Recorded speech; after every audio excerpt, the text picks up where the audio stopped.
I'm just having my glass of water to get me ready. Ciao bambini. Good morning and welcome to our whole school assembly. Hola! Let's get some learning on. Welcome to another day of home learning. What time is it? It's time to feel the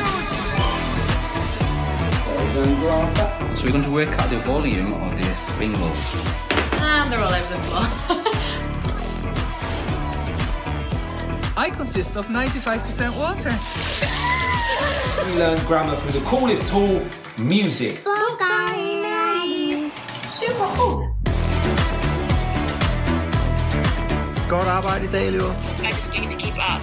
I'm so proud of you. Well done.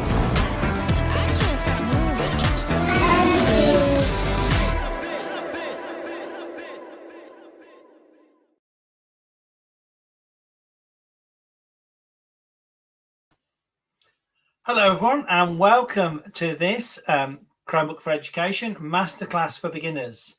My name's Andy Caffrey. I'm a Google Certified Innovator, Certified Trainer, and I've been using Chromebooks for about the last 7 years now. So I've had a Chromebook quite a long time, and for about the last 5 years, my only device has been a Chromebook. So I've been working happily away on my Chromebook, Chrome only.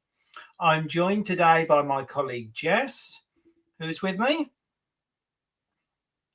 Hi, Jess. Everyone. Hi. Thanks so much for joining today. We are here excited to show you everything today on Chromebooks, using Chromebooks. So as I think Andy already mentioned, we're both Google Certified Innovators, and we'll share the slides to get started. Please ask any questions you have in the chat. Thanks everyone for introducing yourselves, and feel free to do that as well. And that goes for throughout our entire session. Please feel free to pop any questions you have in there, and we'll be interacting with you throughout this to draw in your questions and make sure we've answered them all by the end. Yeah, and do take that opportunity to ask questions as we go. About any of the topics if you want more detail, and we'll be keeping our eye on the chat and jumping back every so often to see what questions people have asked. So welcome, thanks for joining us. Let's dig right in then and start with a fairly obvious question. What is a Chromebook? Andy, take it away. So I imagine some of us are using Chromebooks. In fact, it might be great if you put in the chat. It'd be nice to know how many people are on a Chromebook right now. So just put Y or N in the chat if you are. If you are on a Chromebook right now, put Y for yes. And if you're not using a Chromebook right now, it doesn't matter, put N. It'd be great to see how many people are joining us live on a Chromebook. But Chromebooks, as you probably gathered, are a different sort of device. And so there's some key features that exist around lots of Chromebooks that we see. And these are sort of the key features of Chromebooks, regardless of the brand that you may have purchased. Firstly, the quick startup. So all Chromebooks will start up in about 8 seconds. And they run an operating system called Chrome OS. So they don't run Windows, they don't run Mac OS, they run their own operating system called Chrome OS. And that's based around the Chrome browser. They are secure, both in terms of logging on with your password, but also in terms of the way they are built and designed to run apps within certain windows that make them secure. So Chromebooks don't need additional virus software. And most Chromebooks have long battery life. So my Chromebook that I'm on today is about 5 years old, but still has around 6 hours a day of battery life. But all new Chromebooks is 8 to 12 hours of battery life. So most Chromebooks in the market are going to last way beyond the average sort of school day. And those are the key features of all Chromebooks, regardless of which brand you have purchased. Jess. Sorry, so how do we get started, Andy? I see some of the people are in our chat today have just been given Chromebooks or are coming back from using this in the past and have not used Chromebooks in a while. So let's start at the beginning. How do we sign in when we get our Chromebook? Okay, so when you first turn a Chromebook on, you've never used it before, you power it from the start, you get a screen that looks like this one that's about to come up, and you get to sign in with your Google account. So on a Chromebook, we sign in with either our school G Suite account or a Gmail account. Either will do, and you obviously put your email address in and then your password going in on the first time you use it. But once you've signed into a Chromebook more than once, then you'll have an option like we see on screen now, where most Chromebooks will remember who you are, so you can click on your profile picture, enter your password, and sign in that way. Now, it's important to note, I think, at this point, before we even dig a bit further, that there's actually sort of two types of Chromebook out there. And the first type of Chromebook is one which you just maybe gone down to a shop and bought, and it's just an unmanaged Chromebook, we call that. But a lot of people watching are probably from schools and within education, and that enables the school to control the Chromebook. And therefore, as we go through today's webinar, different schools will turn different features on and off. And so just a word of warning there might be some things that we'll talk about today that you won't see on your Chromebook because for various reasons, and probably very good reasons, your school may have chosen to turn a feature on or off. And a really good example of that is what we're about to show. Down the bottom left-hand side on a Chromebook, sometimes you'll see add person to add another new user, but you might not see, because school Chromebooks tend to turn off browser's guest. And browser's guest allows you to come onto the Chromebook without putting a username and password in. It just turns the Chromebook on and gives you access to the internet. But obviously that doesn't mean we don't know who's on the Chromebook. We can't manage that user. So a lot of schools turn that feature off. And then the final thing on the bottom left-hand side is the shutdown button when we want to power the Chromebook down. So just on the sign-in screen there, we can sign in with our account and log in that way. So, Jess. So, Andy, I see several people joining us today are using Chromebooks. There's some that are not. So the ones that are using Chromebooks, you have an advantage to try to answer this question. So what's different about a Chromebook keyboard? Any ideas you have, please type them in the chat and tell us any differences, any little special things you've noticed about what the Chromebook keyboard looks like.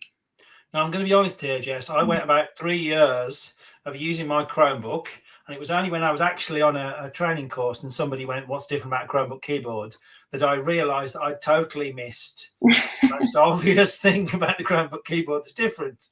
So it took me 3 years to spot this big fundamental difference between a Chromebook keyboard and a sort of a normal Windows or PC keyboard. So Nice. interesting to see that. Yeah, I think you were actually the one that told me about this big difference. And someone has already noticed one of the differences, the search button. Yeah, and we're going to go over exactly what that is called, but that's what makes perfect sense to me. But yeah, Mr. Vosser has made a connection there to getting closer. You're getting closer to what Andy is referring to, the biggest difference that you will see between Chromebooks and other keyboards on other devices. Oh, but we have another one. Suzanne says you can't right-hand click for copy and paste. Yeah, and we'll talk about the trackpad a bit later on as we go through the Chromebook. So we'll talk about how to use that in a second. But if we just jump on, Jess, I think the main difference, and I said this took me sort of 3 years to spot, was this. It's obvious when you see a picture. And usually the Chromebooks, all the keys are in lowercase. So on a standard keyboard, the keys are capitalized, whereas on a Chromebook, it tends to be. The bulk of Chromebooks have all the keyboards in lowercase, so an A and S and a D and an F are lowercase keys. And there's some evidence to suggest that makes it easier for some of our younger learners who are using Chromebooks, because rather than having to look at the capitals, they're the letters in the formation they're more used to. So lowercase is the first thing I would say that took me 3 years to spot. And then the second thing to that is just the left of that, and there's this key, and it's called the everything key. Some people have referred to it as the search key, and it sits there over on the left-hand side as being a very special key within the Chrome environment. And we're going to watch a short film that just shows what that does.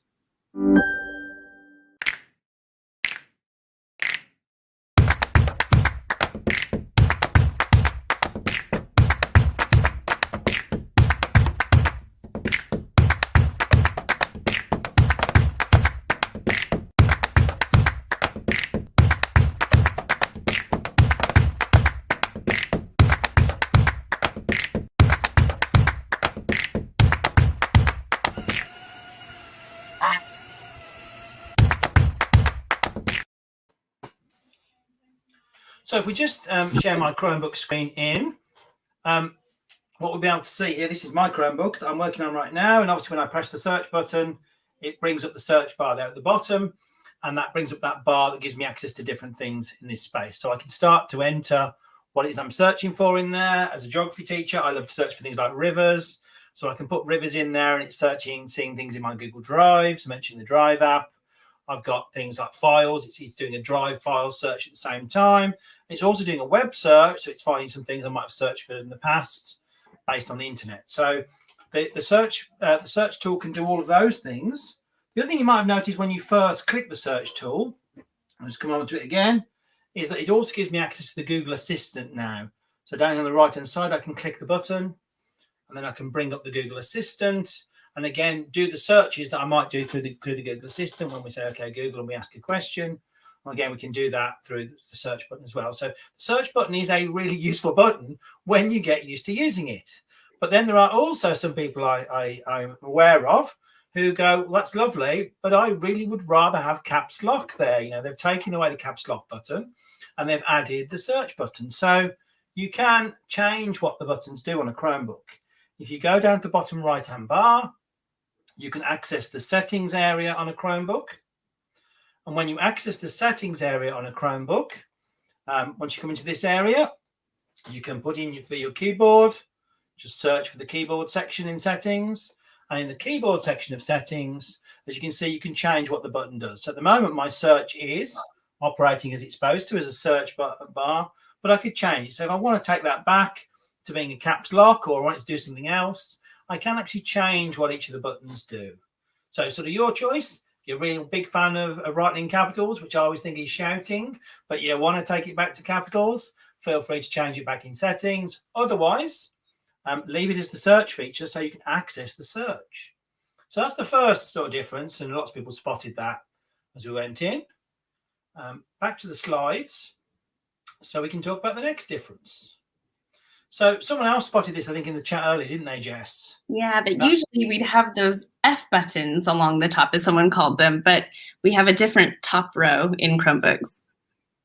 Yeah, so our top row are all specific buttons that direct the computer to do things. And thinking about the majority of people who use Chromebooks spend the majority of their time on the internet. And I think the majority of people that use most computers spend the majority of the time on the internet. And so those buttons are really directed towards the web tools. So we have the escape, then we have the forward and back to move our web pages forward and back. We've got the refresh button to reload a page, which is the circle button. And then we have a couple of buttons, one which makes things go full screen, which is the little box with the arrows on, and then the screen selector button that shows all the things we've got open. Next to that, there's brightness and volume and a power button on most Chromebooks in that space there. So we've got that line of specific keys. So they're still doing functions, but they're doing specific functions as we go through and use them. So they're different to a normal Chromebook. And then this is what I would say, if I had to pick, what is the question that I get asked the most when I'm out and about in schools and we're introducing Chromebooks? I said there's two big questions. One is about right-clicking, which we'll talk about in a bit. And then the other big question, which we get a lot because teachers love to do it, is taking screenshots. How do you take screenshots on a Chromebook? And so we're going to show you a short film that shows you how to do that.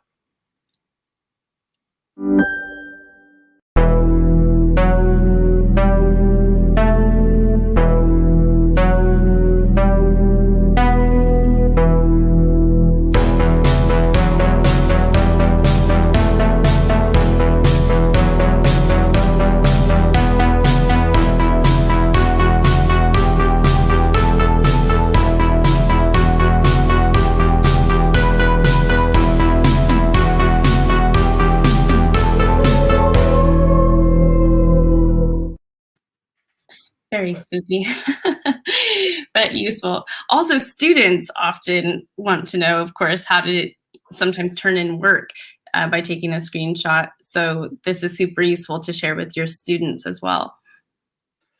And then linked to that, I suppose the next logical question is how to take a full screenshot. Is how to take a partial screenshot. Well, I don't want to capture the whole screen. I want to capture an area of the screen. And so Control, Shift, and the Windows selection button on the top line there, the middle button, those three allow you then to draw a space on the screen to select an area of the screen to take a screenshot. So those are the ways at the moment we currently take screenshots. But people who've been following some of the news, there are some new features coming to screenshots. So I'm back to talk about something that's coming soon, screenshots that's rolling out, and that's relating to screen recording. Right. And this is a also already available, right? Andy, it's kind of a hidden feature, although it hasn't been publicized so much yet. Yeah, so rolling out to Chromebooks in future upgrades is the ability to record your screen directly on the Chromebook, not just to capture a screenshot, but to actually record the screen natively without using an additional Chrome extension. At the moment, it's been rolled out to Chromebooks, but it's hidden. And so I know some people may not have access to this area because you might find that the controls on your Chromebook don't allow it. But if you have the ability, you can go to Chrome Flags Screen Capture and turn on what is currently described as an experimental feature to allow you to do screen recordings. I'm just going to show you on my Chromebook what that looks like. So here I am on my Chromebook. Because I've been to that website and turned that page and turned the feature on, I now, on my menu bar here, have a screen capture button. And when I click on that, it brings up an area. And as you can see, I can either select down the bottom here, there's a few options. So at the bottom, I can select a screenshot, or I can select a video. So let's imagine I want to capture a video of my screen.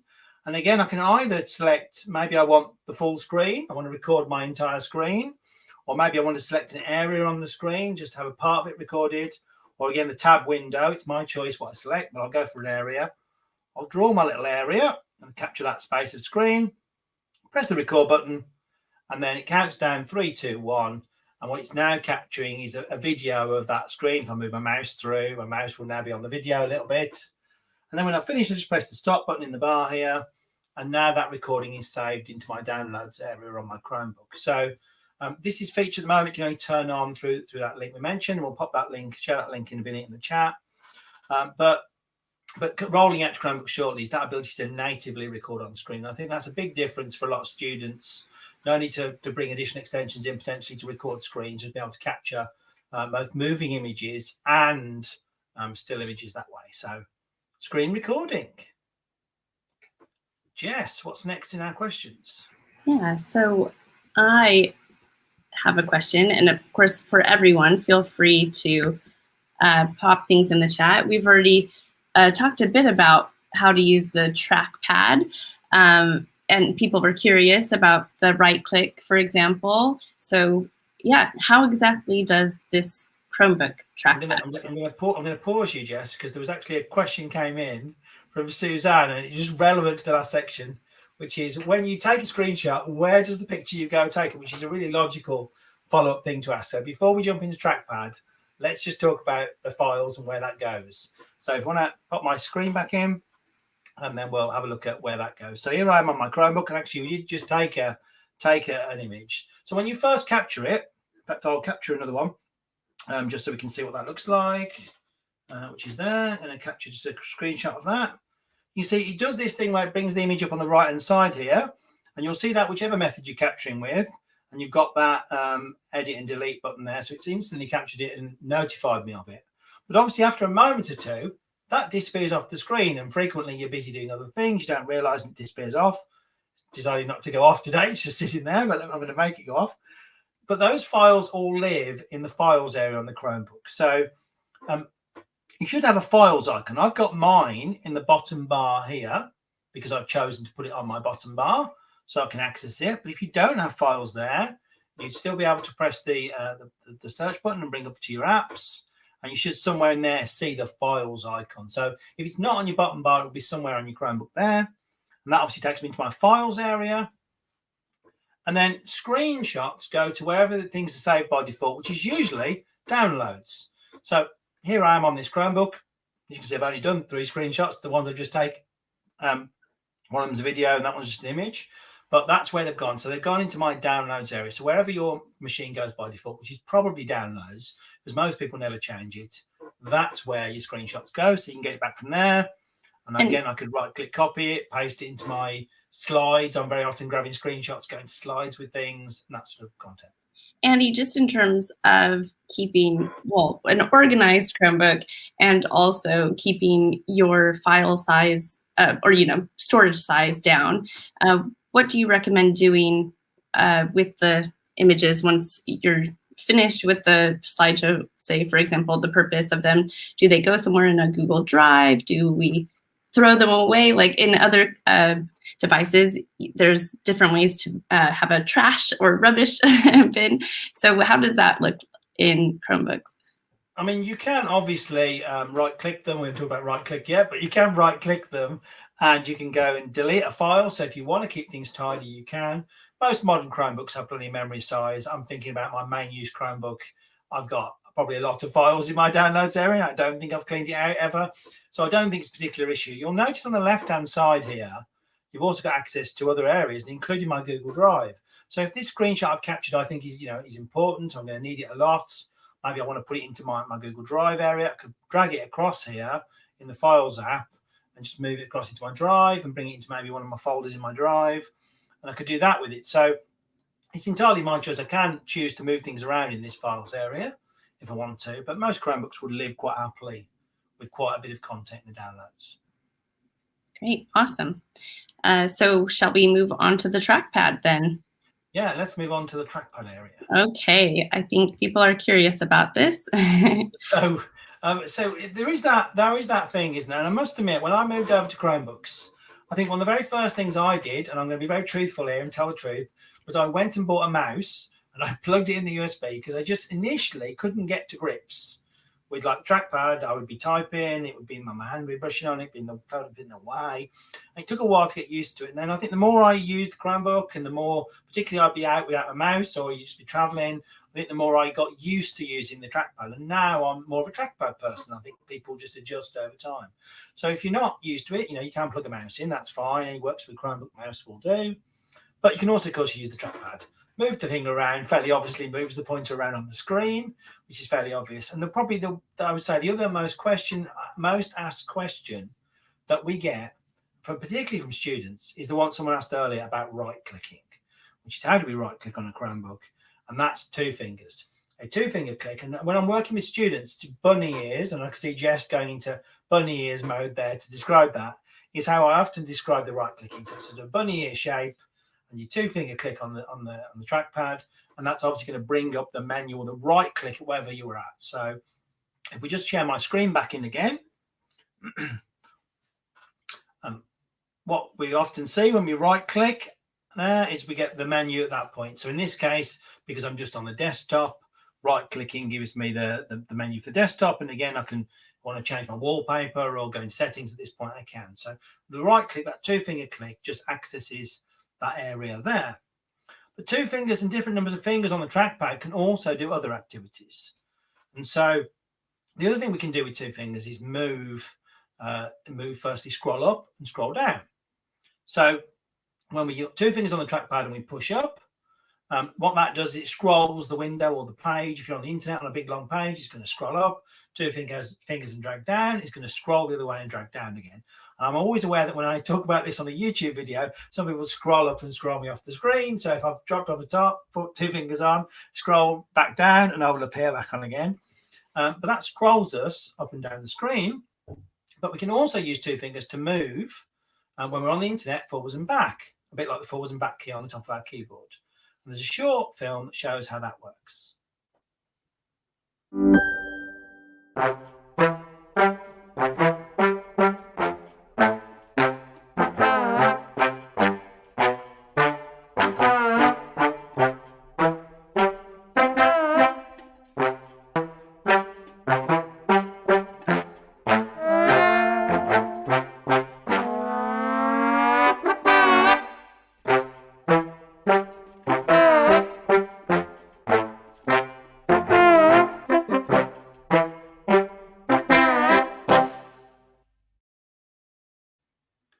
So that's the two fingers left and the two fingers right. Just scrolls your internet back to where you came from or forward to where you may have been previously, just to move through if you're already on the trackpad, again, just to make that easier.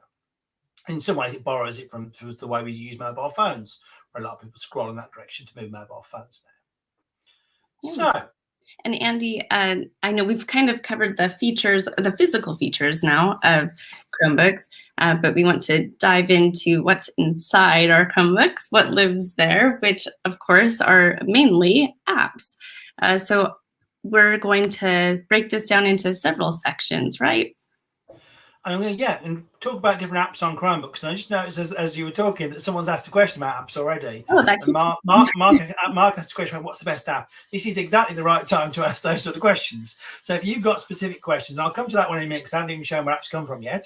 But if you've got specific questions about what would be a great app for this thing I need to do, then feel free to drop those in the chat. And I'm going to show you a little bit about where we get our apps from. And then I'll do all the, I really want to do this thing with the Chromebook. How do I do that? So, and actually, I'd love to hear, can we find out what everyone's favorite app is that they use on a Chromebook? So pop that in the chat as well. Any questions? And what are your favorite Chromebook apps? I see some have already started. Yeah, the chat has warmed up on that question of apps. So while we're doing that, I'm going to just share my Chromebook screen in and talk about where we get apps from. We want to add things to the Chromebook. And actually, Chromebooks are unusual and they can get their apps from different places. Well, we talked earlier about what is a Chromebook. We said a Chromebook is a way of getting on the internet quickly, really. What the Chromebook is doing is providing us with fast access to the internet. So our apps come in that way as well, in a range of different ways. I'm going to go into my menu here. And the most common apps we use on Chromebooks are what we call web apps. Effectively, they're websites, they're web-based tools, things like Google Docs, Google Drive, Google Meet, which as I see is going up in the chat already, are web-based tools that we might want to go to. And by adding the web app, we're effectively adding a link to them into our menu system here. And so we can get hold of those apps from the web store. So within a new Chromebook, you have access to the button that says Web Store. When you click Web Store, this is what comes up, which is the Chrome Web Store and apps. Live on the left-hand side menu over here. And again, you can browse through the thousands of apps that exist that are web-based apps, which we can then have on our Chromebook, and we can then click to get to things quickly. So when I come into my menu, I see these different buttons here. For example, I've got an example there from my daughter, Timetable Rockstars, because she's a bit of a whiz at Timetable Rockstars. So I have it there as a button. When we click that, what it really does is take me to the Timetable Rockstars homepage, so I can start to use that now. So that's just putting a web app on a Chromebook and just really making it a fast way of getting to something. Once I've got something down here in my app area, I can actually right-click it, which remember is two fingers bunny here. I can right-click it and pin it to the shelf. If, like every day we're on Timetable Rockstars, and it feels like that sometimes, but if every day we're on that program, I could pin it to the shelf and then have it in my little list of tools here at the bottom that are really fast to get to at the bottom. So apps, I can move around. I can get into the apps quickly if I want to move them around that way. And that's the Chrome Web Store apps. And those are designed for use on the web. They're the sort of best sort of apps to use on a Chromebook. But Chromebooks can get apps from other places. And the second place that you might sometimes go to is the Google Play Store. And the Google Play Store is what we use on mobile phones. It's where all the Android apps live. So we've got all these web apps in the web store, and then we've got all these Android apps in the Play Store. And sometimes, I'll be truthful, it can get a bit confusing because of which one do you go for. So as a general rule, if there's a web app, go for the web app. Sometimes the Android apps are more designed for smaller screen mobile phones. And so sometimes you're going to get a better experience out of a web app than you will have an Android app. But then sometimes there isn't a web app, so you go for the Android app. And it just varies from time to time as to which one to go for. In terms of what are the Android apps that I like to use on my Chromebook, Jamboard has got additional features on its Android app. So that's one of the exceptions to the rule, where the Jamboard Android app is certainly worth thinking about and installing for using Jamboard with your students or on your Chromebook. And then some of the Adobe apps. So I've got things like Adobe Lightroom on my Chromebook, which allows me to do photo editing on my Chromebook using the Adobe. And again, that lives here. So again, it appears as an app. But in this case, it's an Android app. And obviously, when I boot that in, I can get into, I've only got that screenshot on it at the moment, but I can get into Lightroom and start to edit photos that way with Adobe. So sometimes we bring Android apps in for that reason. Oh, so the second app type is Android apps, yes.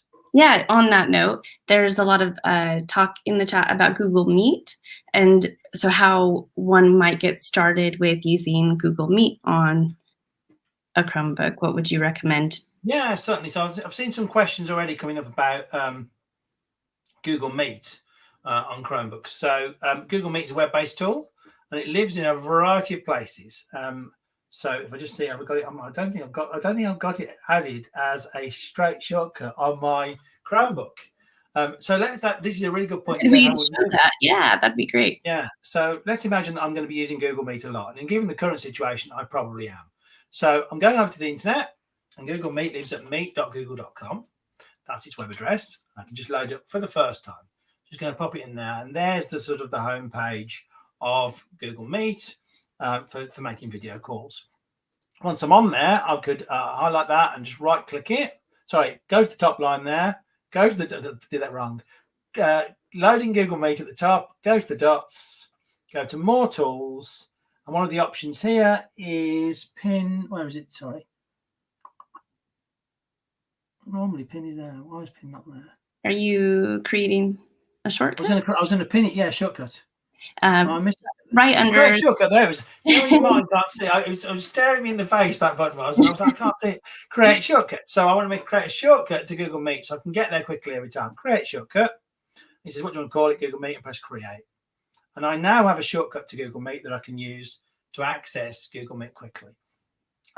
So coming back to Google Meet, says let's come up to some questions. I know that this is a session we're focusing on Chromebooks, but I'll mention a couple of things about using Google Meet with Chromebooks because I can see the chat has gone off on a Google Meet tangent. Well, so, and do you recommend that they install it also as an app, or do you think it's best to keep it in the web-based version? I would keep it in the web-based version, which is this version here.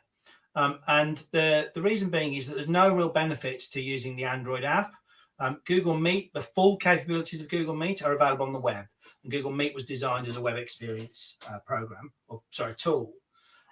What we sometimes see when you use an Android app is there's less functionality in the Android app, which is designed for mobiles, than there is in the web-based one. And Google Meet's a good example of that, where some of the features that we would see, particularly around control and that, they're much easier to access in the web-based app.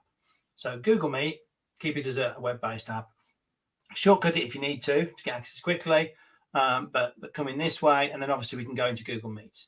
A few things about Google Meet while we're on it. I'll just finish Google Meet. I'll round it up quickly. I'm going to just come in and create a meeting. When you come into Google Meet on a Chromebook, now my Meet will probably run slowly because I'm not only in the Google Meet, but I'm also in Google Meet while streaming out on a YouTube as well. When you come into Google Meet, and here I'm in my Meet, we have some options. And if you need to, you can play around with some of the settings in Google Meet to suit the environment that you're working in. And what I mean by that is down here in settings and in settings in Google Meet, you see I've got some options here. So I've got some options, firstly around the mic. I've got some options around the noise cancellation. Noise cancellation filters out background noise that isn't speech. So music, any background noise, my daughter coming in and asking me maths questions, that is speech. But anything that's not speech, those sort of things will get filtered out. So it really makes it much more focused. That's great unless you're a music teacher or a dance teacher or a drama teacher trying to play music through and you wonder why no one can hear it. So toggle it on and off as needed. The other thing I was going to say was about video. So again, we've got the normal Chromebooks have one camera. Some Chromebooks, which are better Chromebooks, you could say, so the flip Chromebooks have more than one camera built in, particularly the ones that can fold 360. They sometimes have two cameras. So on this point, you could choose which camera, and there's Jess demoing a 360 fold. So you might want to change your camera at this point. And to the camera that you want to work with if you've got multiple cameras on your Chromebook. And again, some people, if you live in, and I don't know where everyone's coming from today, but I've got some friends who live in places with very dubious internet connection because it's very rural. So what they do is they reduce maybe the definition of their video going out or the definition of the video coming in, and that helps them to maintain a more stable experience in Google Meet. But if you leave it on auto, it will auto adjust to suit the internet conditions, which is probably the best, but depending on where you are, you might want to do something with that as well. I've sidetracked there into Google Meet. I will come out of Google Meet and get back on to topic. That's talking about adding apps. These days. So we were talking about adding apps on our Chromebook, and we talked about adding apps from the Chrome Web Store. We talked about adding apps from the Play Store, which is Android apps. There is another way, third way of adding apps, and this is probably only going to be appropriate to some fairly technical people on the call, but Chromebooks can also run what we call Linux apps. And so Linux is a different sort of operating system than Chrome OS is in some ways based off. And so our Chromebooks can also run Linux apps. And Linux, that just opens up a further range of apps. Now, I'll be truthful, in my order of preference, in my mind, I always work like this. Is there a web app? In which case, that's my first choice. Okay, there's no web app. So next time I'm going to look for an Android app. See, there's an Android app. Okay, there isn't one of those either. Now I might come down. It's sort of my third choice in some respects in terms of apps. But I do have some Linux apps on my Chromebook. I've got some around video editing and some game ones. I'll admit to having some of those on my Chromebook. So, so there's those three choices. So Linux is your next choice. So those are the sort of three ways of adding what we call solid apps onto the Chromebook. There is another thing which is slightly related to apps, but slightly different, and those are Chrome extensions. I imagine a lot of people in the call are familiar with Chrome extensions because Chrome extensions have been around a long time. Yeah, I'd love to hear in the chat for people to share some Chrome extensions that you know about. And Chrome extensions also live in the Chrome Web Store. So we had apps in there, which we talked about earlier, but we also have extensions in there. Now, what a Chrome extension does is it does something within the Chrome browser. So when we're on the internet, we're in the Chrome browser. And what our Chrome extensions do is they allow us to bring some additional features or to bring an additional button that does something or a tool that does something to our Chromebook and to our device. They actually work on the Chrome browser, which means they'll also work on your Windows device and on your MacBook if you're running the Chrome browser. So they're cross there. So in terms of the Chrome extensions people use, and I know there'll be loads coming in the chat in a minute, I'll mention a couple that are probably about to come up. Equatio is a really popular Chrome extension, particularly with my colleagues in maths and science. And what Equatio does is it allows us to put mathematical symbols, so formulas and fractions, and any sort of mathematical formula, sigma, pi symbol, any of those sort of things we might be trying to get into our Google Doc, sheet, slide, form, or Jamboard, and get that onto the screen. So Equatio is a really popular add-on. You can see that sort of really explains what an add-on is in many ways. It's not a tool that maybe everyone in the world wants. There'll be a big percentage of people using Chromebooks who've never worried about the fact that how you get pi sigma squared into a document. But for some people, that's a really important tool, and that's one extension comes in really nicely and helps us in that space. So Equatio is a popular one, and I've seen loads coming in now. People are putting big lists in there. Thank you for Mr. Vosser for mentioning Screencastify as a one. He's also putting Google Keep now. Yeah, Tonya has put us a list of things in. We want to pop that on the screen. Let's have a look at Tonya's list. And actually, we got a little bit ahead of you, Andy, earlier by sharing some when we were just talking about apps. And so it's really nice to see that distinguished. But I think things like Nearpod, which is an extension, Moat, G Suite Skills with How Do You, and was there another one I'm missing? I don't know. There's several. If you scroll back in the chat, definitely. Yeah, add to Classroom. Yeah, so definitely all of the text help tools. Super. Google Classroom, one of my personal, my most favorite Classroom extension there, Jess, add to Google Classroom. Because I read it. Extra star there for you, Mr. Bosser. But yeah, somebody on this list, which is nice, I have to drive, to keep. And so what we can do with extensions is we can speed up the way we're using the computer, and we can just help us to smooth those workflow processes. And what Chrome extensions do, they appear on our browser. So if I'm on a website, just open up here. We've got this little button at the top here, which is our extensions button. And again, we can see here by clicking that, we can see different extensions I happen to have. So I've got things like Equatio installed. And we can access them that way. And sometimes, depending on how much space you've got, you might see the buttons at the top.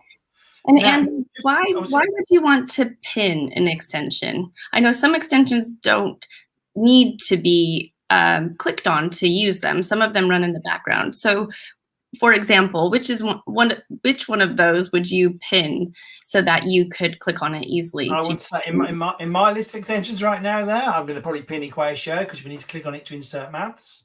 I've got a password one called LastPass, which I click on to access passwords. For websites, I might pin that one. Those are probably the two for me. Maybe custom cursor, although that's not as needed anymore. I might pin, and pin means that they're going to appear at the top. So when I pin them, I've now got that in my bar at the top. So that's just pinning an extension to make it there and available to us to click. While we're on the topic of extensions, one of the things I would say, and I've seen some chat going on the side about which Chromebook is sort of the best Chromebook to get to, sort of how much storage, size. One of the things I would say is sometimes when I'm in schools and working with students, I'll meet students and they'll say to me, my Chromebook's very slow. And when I look at the Chromebook, they've got, 45 extensions running on the Chromebook. Well, obviously, the more extensions and we put on in particular, the more that's interacting with the page. And as a result of that, that can cause some issues. And some extensions will conflict with each other. So I would say we don't want really people having 45 extensions, and I doubt you need 45. So we want to keep that to the number of extensions we're regularly using. So I'll say try and keep your extensions tidy. It can affect performance, not in a big way, but if you have a lot, it can affect performance. So think about how that might work. So that's the extensions. Yeah, we want to review it and just check the chat to see if there's any questions on apps or anything we've covered so far. Just pop your questions in the chat and we can share back my screen back in so you can be reminded of those 4 areas or 4 ways that we can add apps. And then also, this is the so the next thing we need to mention is the Chromebook App Hub. So one of the things about what we just talked about was the Google Play Store has thousands of apps in it, and the Chromebook App Hub, the Chrome Store has thousands of apps. And we as teachers, that can be difficult because you're going, well, what's a good app? I mean, I've seen people asking already, what's a good app for this particular feature? And so they get, there's so much choice, you can get overwhelmed by choice. And so to help with that, Google built something called the Chromebook App Hub. And so we're just going to see it on my screen, what that looks like. But the Chromebook App Hub is, let's get my screen on. And we just popped the link in the chat as well. Yeah, the Chromebook App Hub is this area, and it's broken down into 2 areas. So it's a list of apps that you can use on Chromebooks, and you can filter it, and this is the important thing for me, we can filter it by age range, but also by subject, and by various other options. And they are apps that work on Chromebooks that are educational in their focus and therefore are used by teachers. So to get into Chromebook App Hub, the app has to be something that teachers think is useful. And again, we could come in here, we could browse through a variety of categories. If I still am a geography teacher, so I might be particularly interested in what apps would be appropriate for me as a geography teacher. And again, it then filters that down to apps that might be useful to me.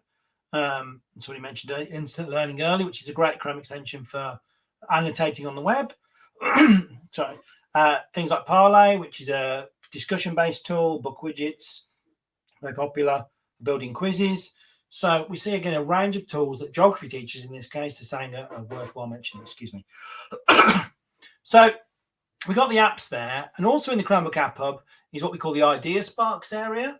And in the Idea Sparks area, teachers have written about how they're using those apps in their subjects. So it's almost like mini little ideas for how you can integrate some of those apps or the apps they're using in the subjects. And again, we can do a filter by, we'll go for English this time as Jess is an English teacher. And again, what we're finding here is different ways people are using some of those tools. I think giving them that context and seeing that real world example, even if you don't use that exact example, it can give you ideas for how you can use it in your content area. So that's the Chromebook App Hub, and it's another great place for sort of finding out what apps to use and what works best with certain scenarios. And this is a good point to say, if you have got a question, if you are thinking, well, how do I do this? And I'll mention a couple of things now that have certainly come up within schools I've worked with, particularly when I've worked in schools where everybody's going to use a Chromebook. Very often, it's very easy to think about sort of some of the central uses like, Microsoft Word and translating over to docs and sheets and slides. But sometimes when we go towards more specialist subjects, we can run into more challenging questions around apps to use. So I'll mention a few that presumably I'm going to guess are in the App Hub. But common questions come around. The first one we get asked about a lot is video editing.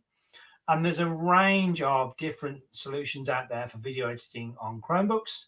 I'd say probably WeVideo is the most popular in schools. I just realised that where's the search button gone? I would say that the one I see most in school use is WeVideo as a video editing app, and that allows me to bring in clips, edit them down. We build all of the video content that we build at work. We build in WeVideo. And allows us to edit, overlay soundtracks and do that sort of thing. So again, that video editing is out there if you know what it's called and what to look for. So we see WeVideo is popular. Soundtrap is also popular as an app by music departments. Music teachers love it. Music teachers are big fans of Soundtrap. Listed here as Soundtrap for Education. And Soundtrap is a multi-channel music editing software. And what we see with apps like Soundtrap is the fact that students can access it on any device. They can go home on a Chromebook or on a computer, access their music, switch computers and access it on another computer. And so what we often find in music departments in schools is very specialist kit. So you'll have Macs in the music department with specialist editing software. But actually what the student can do is record on the Mac, pop it into Soundtrap, and then they do the editing on a Chromebook. And so you reduce the pressure on your high demand devices. And as Paul just shared, Paul's a Soundtrap specialist. Hi, Paul. Paul, we know he's a big fan of Soundtrap, but it is good for podcasting too. Yeah. So there are those range of apps out there. And if you have any questions as we go through today, you want to ask anything more about apps or which apps to use, feel free to drop them in the chat. Yeah, please do. Otherwise, we can go on to accessibility features. So I know this is a huge thing right now, not only for students, even some teachers need these features themselves, but it's important to know how we access them and how do we also show our students how to access them. Yeah, so let's talk about the accessibility features on Chromebooks. And Chromebooks themselves have a range of built-in accessibility features. So I'm going to start with, I'll share my screen back in and just show you how you get started. Let me close down the Play Store. How you get started with accessibility features. By default, accessibility features are actually turned off on Chromebooks. So if you've never turned them on, you'll need to go down to the bottom right-hand side here to the menu, press the Settings button, take yourself into Settings, and then you scroll all. You can either type in accessibility at the top or just scroll all the way down into Advanced, and you'll see in the Advanced section there's a section called Accessibility here. And it says, always show accessibility options in the system menu, slide that on. So if you don't see accessibility in the system menu, you need to go into settings and slide that on because on the Chromebook by default, they're not necessarily on by default. So slide them on over there. And then that gives you access to when I now press my menu button, I've now got accessibility as an option in the menu for me to go into the accessibility tools. So step one is getting accessibility where you can get to it. And then once I've got that turned on, there are a range of tools that we can access on a Chromebook to help us improve the accessibility features on the device. Now, one thing that's important to note at this point is that when you turn them on, that setting binds to you as a user. So let's imagine I now turn on one of these features. Maybe I decide I'm going to turn on high contrast mode, which might help me with my visibility on a device. If I now log into another Chromebook, if I go and pick another Chromebook, that Chromebook will switch into high contrast mode as well, because that feature, it will know that is a tool that I need when I'm using a device, and so it will come on in that mode. So the accessibility tools, they follow you around as you log into different devices. As I said before, I worked in a school with lots of Chromebooks, and so we used to have reviews with students. We would work out what tools they needed, we'd turn them on, knowing that then when they log back in, if we used to use trolleys with Chromebooks on, when they got another Chromebook for trolley, they would then have their accessibility features turned on. So it is obviously a very personal area in terms of what people need. But some of the accessibility features are just great things to use. Yeah. not just from the point of needing them. And I have one, and the reason why I have it on all the time is I have this one turned on all the time. It's called dictation. You can see it's in the menu there. It says dictation. I've got it highlighted, so it's already turned on. And that allows me to voice record, voice type anywhere I want to. So if I go on the internet, and I'll go back to a web page. Might be able to connect or a bit of this after as an extension of what you're showing now.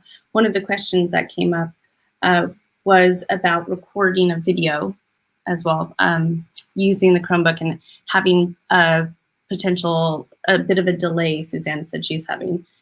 So any delay of speech, is there anything that we can try with that, or is that more of a connection issue? Yeah, we'll look at that in a second. We'll finish dictation first. Yeah. And then we'll look at that. Great. So so the reason I have dictation turned on is we've got the menu bar there. And again, I can just go down here, press dictation, hello, and then obviously we'll search on the words I'm saying. So I can dictate straight in, and that means I can dictate onto a Google form. I can dictate to a site. I can dictate into a document. Now I know that that Google Docs has got voice typing built in, but I can actually voice type anywhere I like on the internet, in a URL bar, anywhere I like, because I've turned on dictation mode. So it becomes that sort of useful feature to have around the place. So that was in accessibility. Yeah, I want to spend more time on accessibility. I just didn't want to get too far past the app bit. Sorry, there was another question also about apps. So both Naz's question about how we control app deployment centrally, and and then Suzanne's question about recording the video. So let's take those app questions now, and then we'll get back into accessibility. So the first question you mentioned was a question about how can we control app development centrally. Now this is a really interesting and very topically chosen question. So up until very recently, obviously a lot of apps are free. In terms of controlling app deployment centrally, you can, if you have access to the admin console, so that's the person in control of the devices, and if they're managed devices, you can go into the admin console, go to Chrome devices, go to apps, and effectively push apps out to Chromebooks. And so what you're then doing is pushing to every user that signs in your school certain apps. So a really good example of that we mentioned earlier was, let's imagine you're in a primary school. Everyone's using Timetable Rockstars, and you want to pin it to that bar on the bottom of the screen. So whoever's got access to the admin console could go into the admin console, go to the devices section, the app section, and push it to all users or one group of users. Maybe you just want to push it to years 5, 6, and 7 if you're in a primary school. Maybe you don't want it in year 1. So you could do it that way. So that's the first thing. We can push apps and pin things from the admin console is the short answer. I think it's also probably to mention something else is coming very shortly down the line, and that is there are a smaller group of apps out there that have got various subscriptions involved, and so Google are about to bring out the ability for us to also to push licenses through that. And if we put my screen back on, there is some more information about this on the Chromebook App Hub's homepage. So when you go here now, the button says randomly says purchase now, but that talks about how Google can also start to now push apps and license apps out through the Chromebook App Hub. So 2 different routes there. Watch this space on the licensing thing, because more announcements coming up in a few weeks' time. But the pushing apps generally, from the admin console. So I hope that's answered that for Naz. And the other question was about recording, wasn't it? It was about, I think someone's trying to just do a recording. Yeah, there's also one from Mark, so we'll come to that one next. And Suzanne asked about a delay in recording. So maybe, I know someone suggested WeVideo being a great app maybe to try instead, Suzanne, or are there any other recommendations that you'd have, Andy, without I'm not sure what Suzanne's using to record a lesson. She said, I did ask her, she said just the video on the Chromebook itself. Things that thing that spring to mind is there are a range of Chrome extensions that can do recording. So the two I would say that probably spring to mind the best are Screencastify and Loom. They're probably the 2 most popular that we see people using. So both of those enable you to record. I'm trying to think if I've got Loom on this Chromebook. I might have. They allow me to record my screen. Oops, that was Quasio. Don't have Loom on this one. And just so you know, Suzanne and everyone, a lot of these apps also give free trials for teachers, or even not just trials, but free features for teachers. So you might have to look for a specific link where it says, I'm using this for education. So just keep that in mind when you install them. And there's sometimes codes and things that you can put in to have a premium version or a full package. Yeah.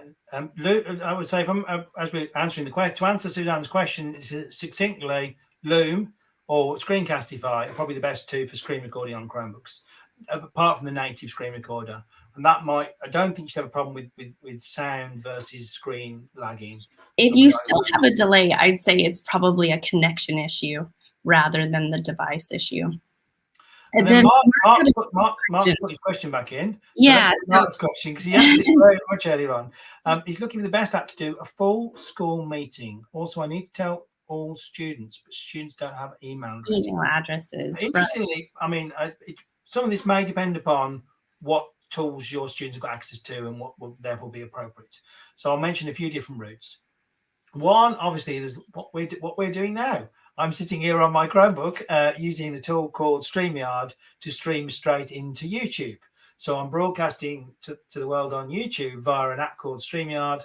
So again, I don't have anything specialist at my end, and I'm able to push straight out to YouTube. And obviously, we could then, even though in terms of YouTube, we could make the link unlisted, and we could just share that with the people that need to see it, and then we could have it on there. You can make it just for your domain as well. I don't know where Mark works, so I will say one thing about the use of YouTube. Please consider carefully the appropriateness of using YouTube with younger students. Lots of I want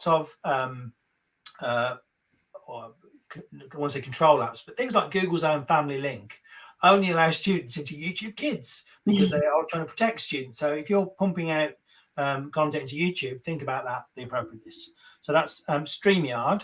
And that's what we're using. We'll pop it in the chat for you. I think Jess popped it in the chat. You typed it there. So could be one to use. And then other routes could be to use Google. And I don't know what version of Google you've got in your school, but could be to use Google Meet. And Google Meet, if you've got Enterprise in your school, that has the ability to create a stream. But the downside of that is the students will need to be logged into your school account to use it. So I'm presuming if the students have got G Suite for Education, that could be a route. So you could use Google Meet, but pushing a stream from Google Meet could be the solution to that question. So even Mark had said the students don't have email addresses, but they might not be using Gmail, for example, but they could still have student accounts in G Suite and just not have the Gmail activated. So they still would have to have an account of some sort to do what Andy just mentioned with Google Meet. So hopefully that's answered some out questions. Then we've gone into full Q&A mode here, haven't we? Yeah, that's fine. It's an hour's mark. It's a good point to look at. Siobhan's come in with a question about features for talk to text for students who require it, please. So put my screen back in. Yeah, I'm guessing you're going to bring up some text help, and this actually goes to our. I'm going to talk about Chromebooks. Accessibility features, perfect. Yeah, so we've got a couple of options built into Chromebooks. Chromebox, which speaks out what's on the screen, and then select to speak, which only speaks out when you select it. The Chromebook sort of does everything, and select to speak selects the areas. Both of those bring the voice of what's on the screen. So if you've got students who either their reading ability is low or visually can't read, then you could use either of those tools to enable them to access things better. So I'd say check both those out. And different users prefer different ones. And with the accessibility, there's a lot of nuances around how much of it they want, whether they want certain pieces reading. So yeah, those two would be the answer to that. And that's brought us probably quite nicely into the fact that we were halfway through accessibility. And there are obviously some other tools here. So we've now mentioned Chromebooks.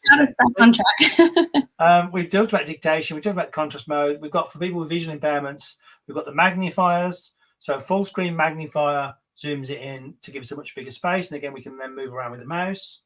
And my father uses full screen magnifier on his Chromebook.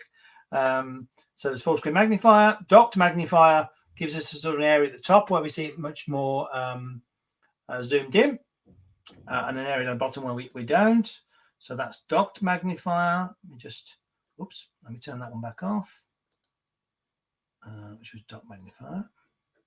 And also, Andy, Magnifier.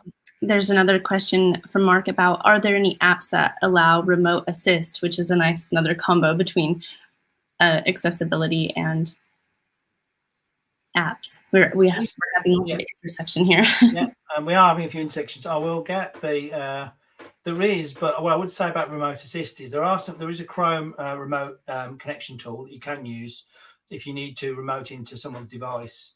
What I would say is a lot of schools, you need to look at the security around what's appropriate there. There's a Google one and there's a few others. But obviously think about a lot of schools lock down their devices, which means you'd have to think carefully. I don't know what Mark's role is. But what I would say is frequently when people ask me to connect, we find that schools have blocked that out because you're remote accessing onto a device. So there are some, and I'll get the ones we commonly use. I'll drop it in the chat in a second. So where were we? We were in accessibility. I think we got to the end of accessibility almost. Oh yeah, automatic clicks was the clicks when the mouse stops moving. So if you can't click, and then on-screen keyboard fairly obviously brings up an on-screen keyboard, and actually is useful if you're using touchscreen. Right. So that's me. Finally, I've managed to make it to the end of the and those are accessibility tools on a Chromebook. Now, those are the ones that are built in. What I would say is that outside of that, of course, you'll get students with additional needs to that. So the other place to also consider when we come to accessibility is the Chrome Web Store. And within the Chrome Web Store and within the extensions area, there are a range of accessibility extensions. Some of them have been made by Google, so again, I can filter down. Oops, I'm still searching for Lumia. Some of them have been made by Google, and some of them are made by third parties. But what I would say is things like the ability, for example, to turn a screen yellow or to turn a screen a more pink color, which can help certain people with dyslexic tendencies. And you may see them around school wearing yellow or pink glasses for their reading. So again, the ability to really tailor that approach, and some of that can come through Chrome extensions as well as through the tools on the Chromebook. So that's the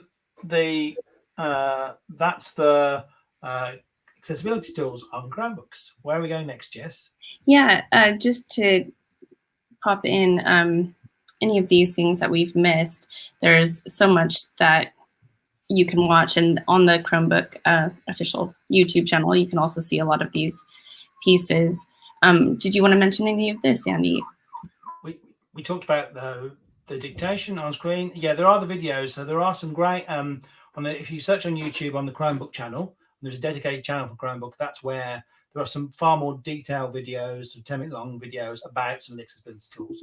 I didn't mention these ones. People might have noticed on my machine already, if I want to flick back to my screen, that my mouse, I find very useful when particularly because I'm often demoing and showing people things, I find it very useful to have my mouse set like this. You might notice I've got a massively large mouse and I've got a red circle that comes on as well. When my mouse moves, the red circle sort of highlights where it is as well to help me see it.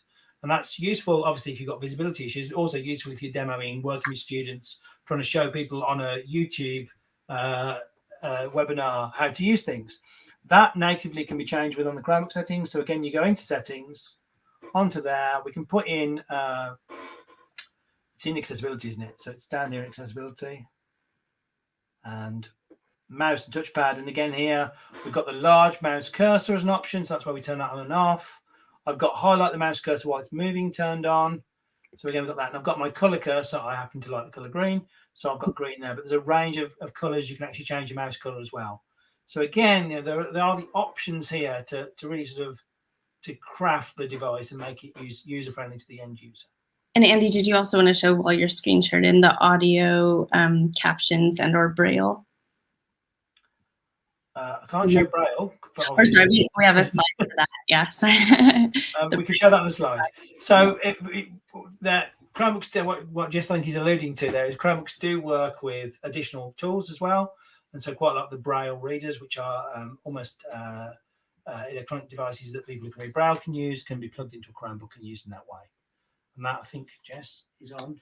And the yeah, I think these things have all been shown on Andy's screen already. They all kind of live in the same place. Here's the Braille piece that can be connected again with a USB braille reader can be plugged in so the student need it in that respect. Yeah. So our next piece is about files. So how can I work with files on my Chromebook? Unless there's any questions, just to pause. We seem to always go on to the next section and then questions come in. So if you have any questions on accessibility, let us know, or that intersection between accessibility and apps like we've been seeing. But otherwise, we can go on to working with files in Chromebooks. Yeah, so, I'm going to share my screen in. So we talked a little bit about this earlier.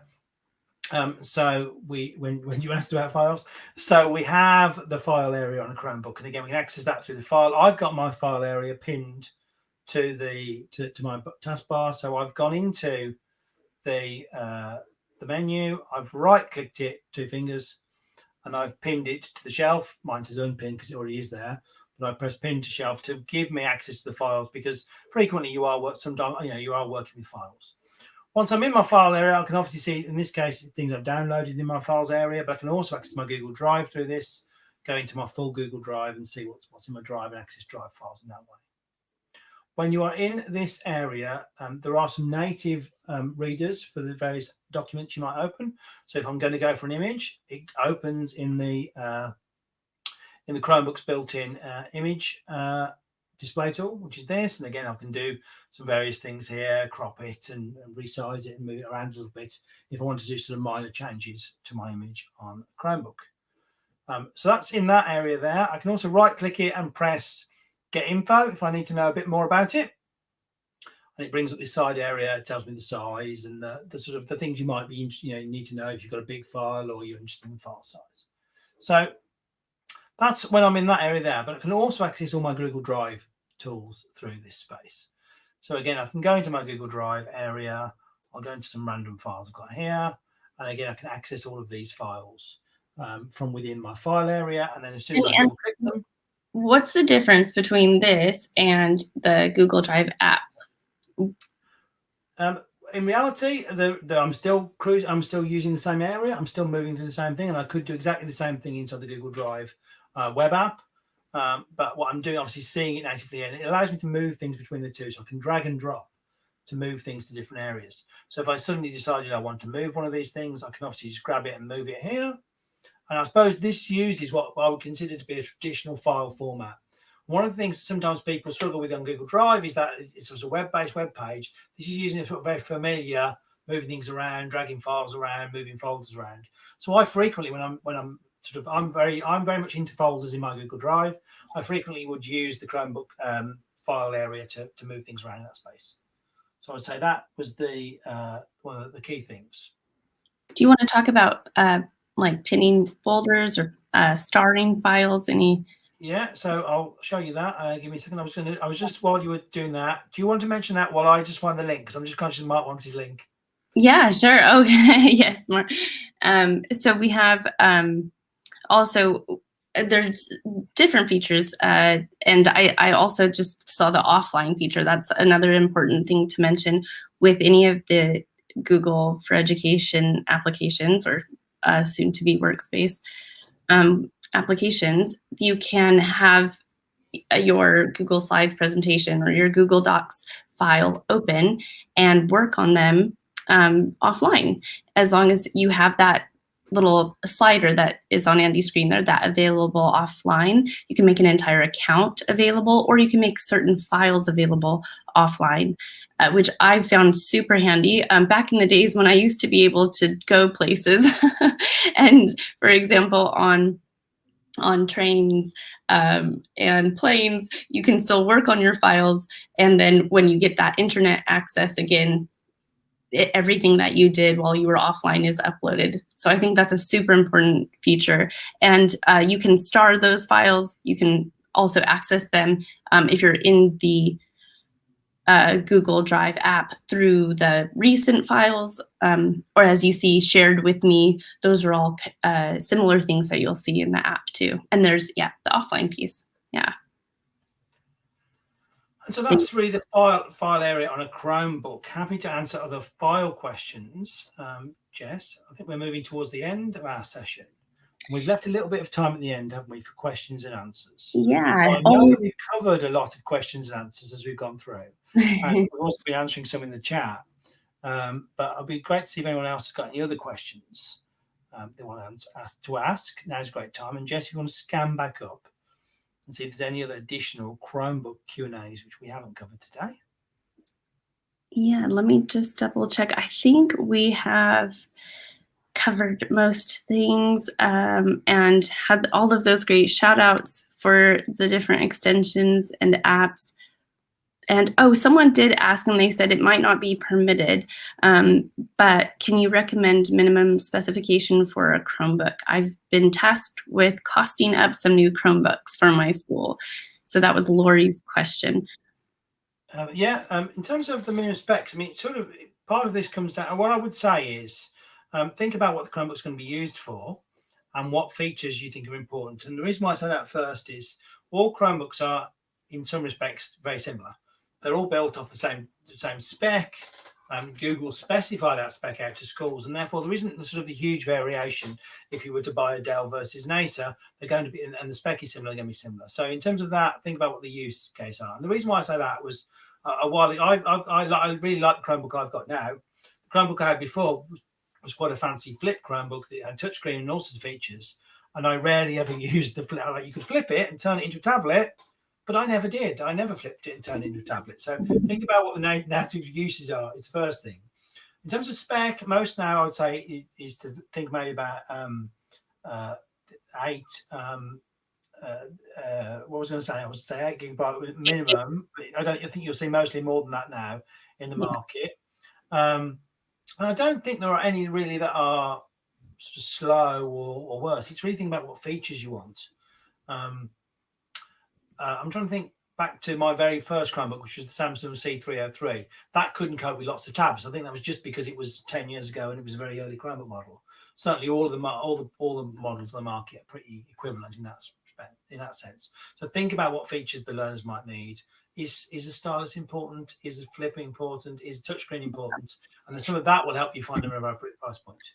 The flip is really cool, but you can imagine, I mean, they are still really durable as well. But yeah, I never really use it as a tablet. But someone mentioned earlier, actually, that they really prefer having the ones that have the stylus, which most of those flip ones do, because they're meant to kind of turn into a tablet and then you write on them. So I know lots of teachers that are missing that in-person grading or, on paper, pen and pencil, are loving their stylus to do grading and maths and things like that on their Chromebooks.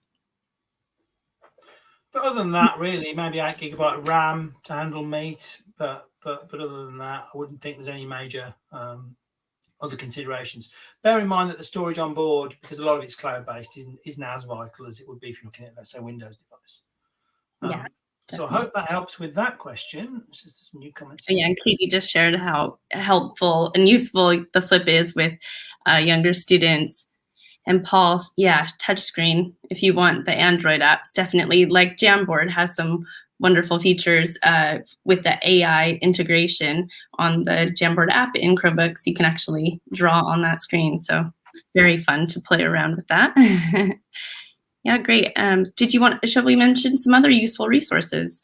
Yes. So just to bring this to a close, there are a whole range of, firstly, resources and things to help you get used to using Chromebooks, and the wider Google tools as well. So if you haven't seen any of these before, we need to give them all a mention. So firstly, the Teach From Anywhere hub at teachfromanywhere.google. It's a great place to think about and answer some of the questions we've had today around how do I do an assembly online and how do I use Google Meet effectively with my teaching. And Teach From Anywhere hub is well worth a visit for those sort of areas.